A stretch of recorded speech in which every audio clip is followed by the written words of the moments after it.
Right, so that is the what? That's how we get the total float. So by how many days should we delay an activity before the total duration of the project is affected?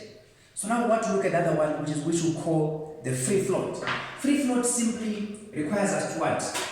To calculate by how many days should an activity be delayed without us affecting the commencement of the next activity.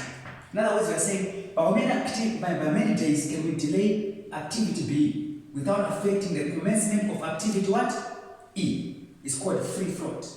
By how many days can an activity be delayed before it starts to affect the commencement of the next activity? Okay? So for us to get that one, we call it free float. So to get free float, we say what? We say EST of the next activity, right? Minus what? Duration. Minus EST of this activity now. You get it now? So EST of the next activity minus duration minus EST of this activity. Like for example, if we are going to look at A, let's say for example, we want to calculate the free float for A. For A, we say what? We say, what is the EST of the next activity of A? EST next activity. A next activity is going to be C. Okay? And D. These activities are going to start there. So EST next activity is how many days? That's 3. So we say 3 minus duration, which is how many days? 3.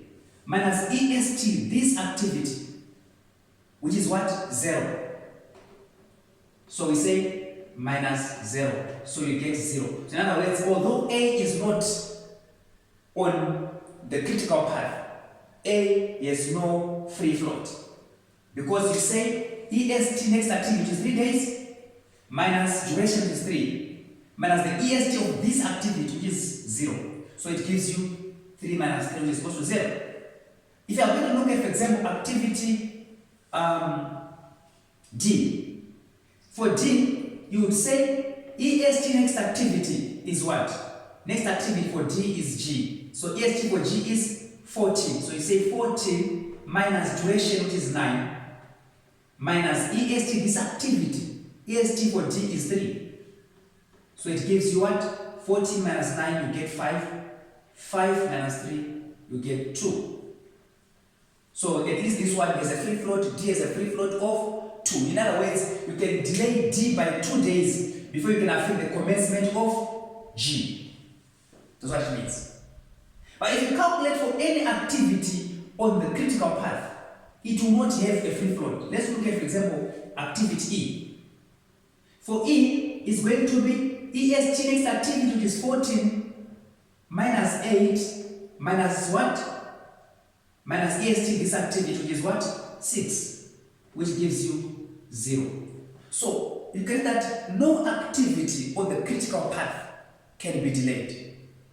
No activity on the critical path can be delayed. So, it is very important for you to know. So this is critical path analysis. I hope you enjoyed it. I hope you liked it. So go over, revise, look for questions from question papers. Also look for questions from the end of chapter. Revise, practice. Okay? Know how to calculate the EST, know how to calculate the LFT, know how to draw the network diagram itself. Identify which one is the critical path. It's very important for you to know that. For any questions, you can reach out to me. I will be available to answer. Thank you.